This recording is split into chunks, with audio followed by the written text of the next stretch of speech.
Subscribe to our channel and hit the bell icon to never miss a video from us. Hello, everyone, and welcome to the expert interview series. Today, we have the privilege of interviewing Miss Utsah Kohli, a seasoned professional with a remarkable track record in business transformation, client relationships, strategy consulting, media relations, and corporate communications. With diverse experiences spanning over 2 decades, Miss Kohli has excelled in the finance, media, and entrepreneurial sectors, showcasing her versatility as a multitasker and collaborator. Currently working as the head of communications for NatWest Group in India, Ms. Kohli has played a pivotal role in driving strategic communications to achieve business goals. Prior to her role at NatWest, she served as the head of strategy and execution at the print. Additionally, she co-founded Sparkle, a bespoke event planning firm, showcasing her entrepreneurial spirit and creative flair. Miss Kohli's journey includes diverse roles such as marketing director for Pix Dream to her role at the Indian Express, where she led corporate plans and implementation for the group nationally. Her passion for connecting the dots and telling unique stories has been a driving force throughout her career. We welcome you to this expert interview series, ma'am, and we hope that our viewers get to learn from your experiences.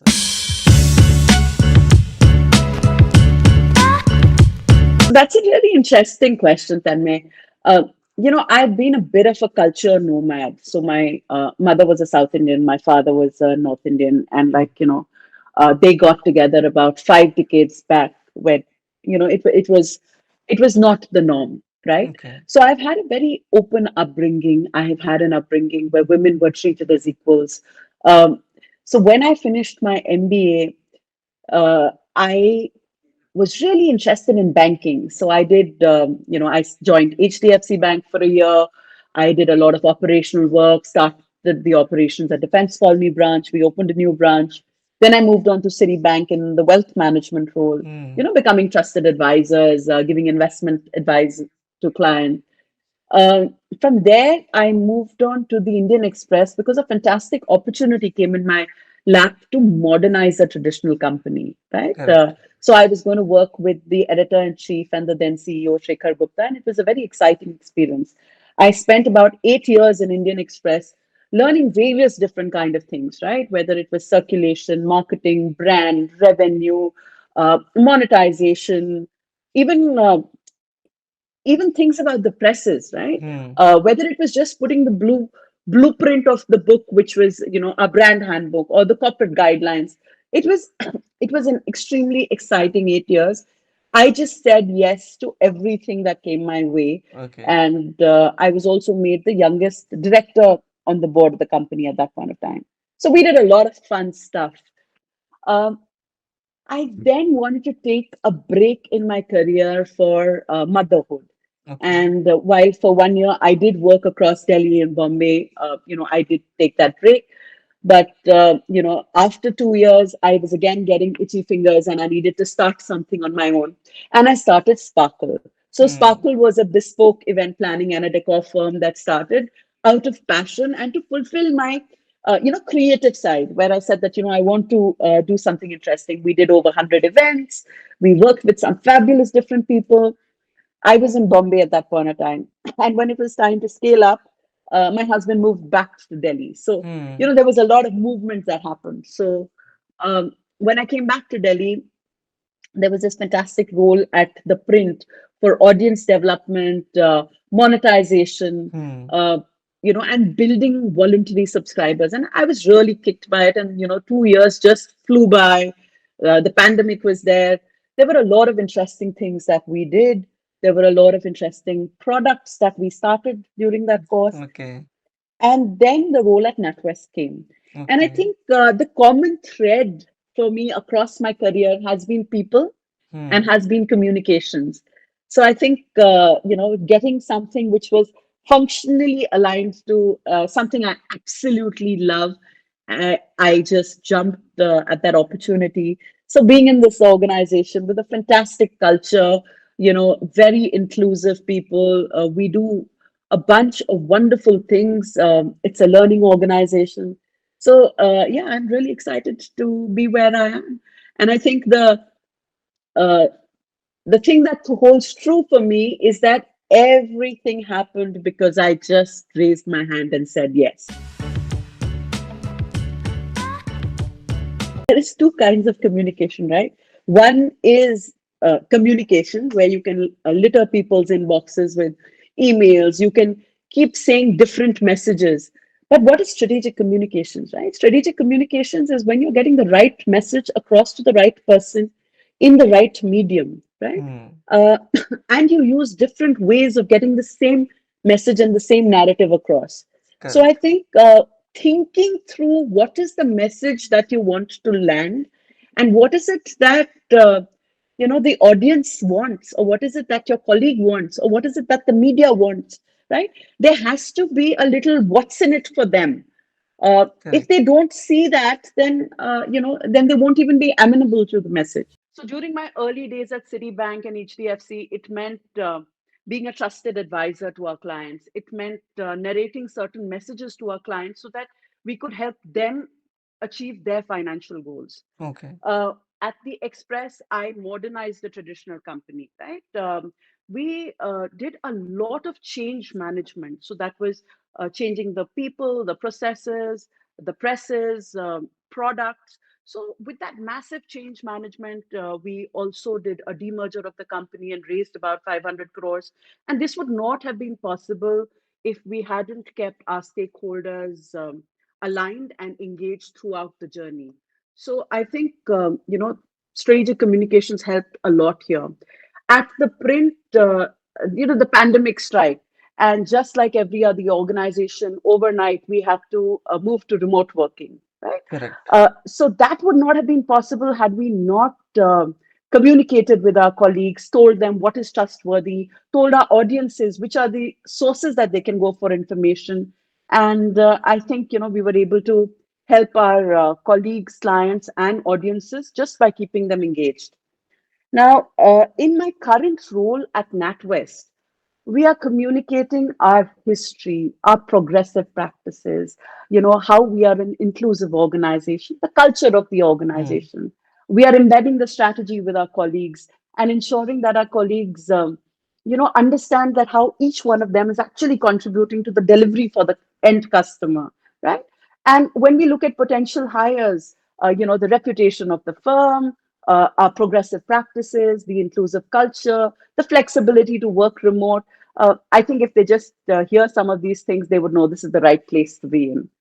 So, That's so I amazing. think communication has been a thread throughout it all.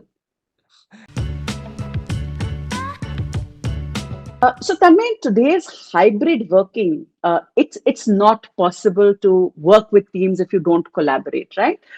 There are teams across locations, there are teams across geography.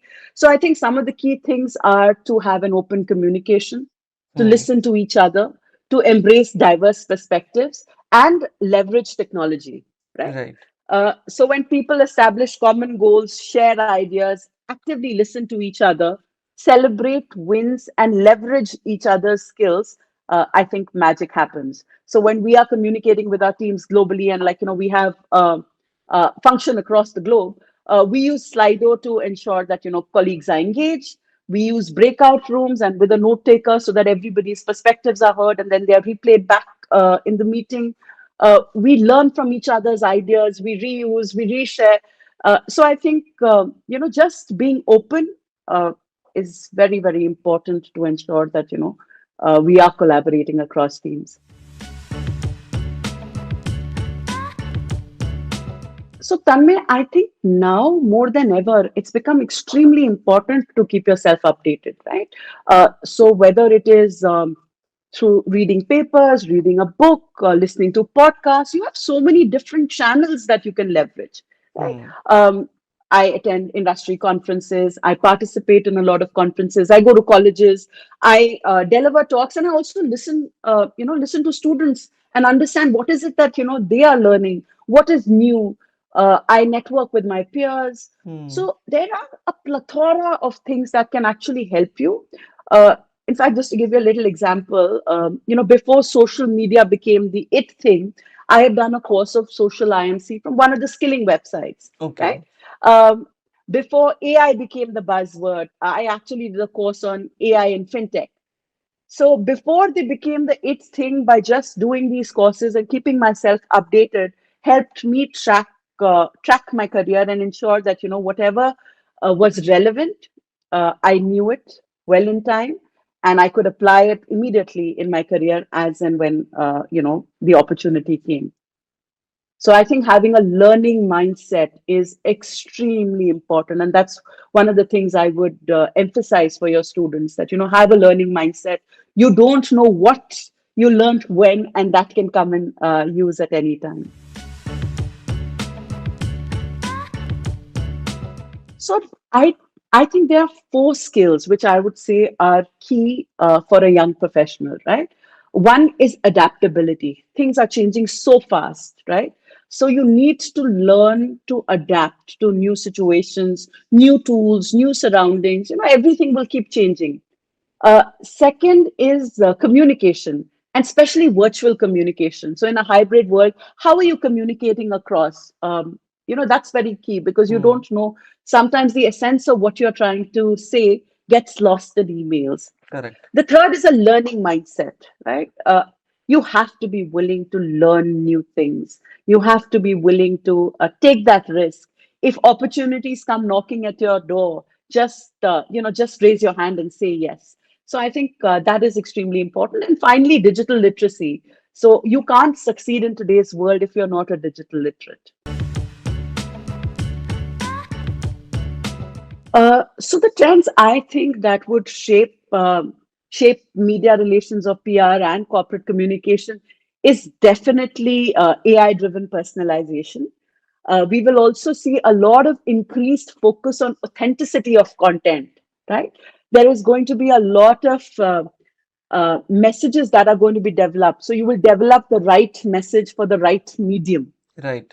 We will see a lot of strategic use of influencers in PR, right?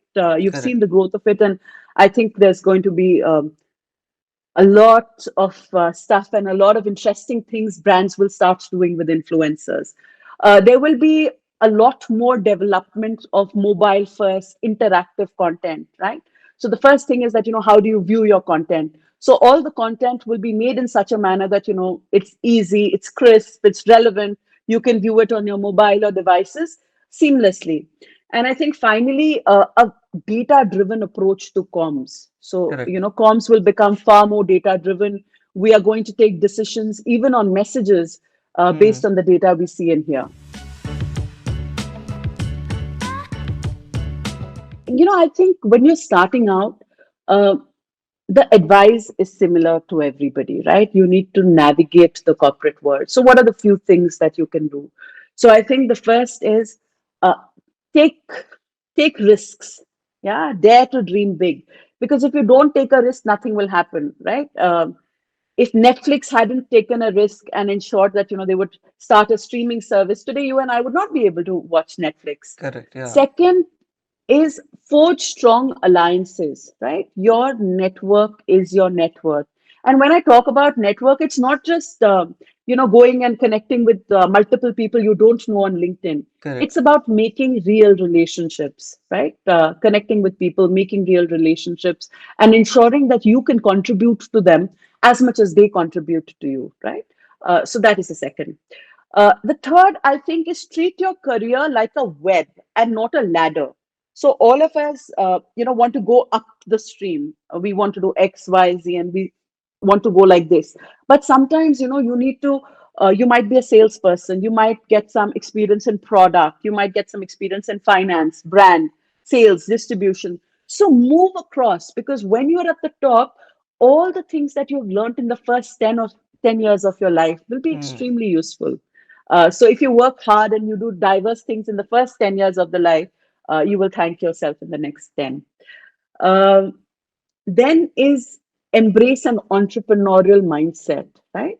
Uh, you need to see that, you become more impact and outcome driven and not process driven. Like, you don't start talking about, okay, how many hours have I put in this? How much effort has been put in this? So effort becomes irrelevant as long as the outcome is there. So you become more outcome and impact driven.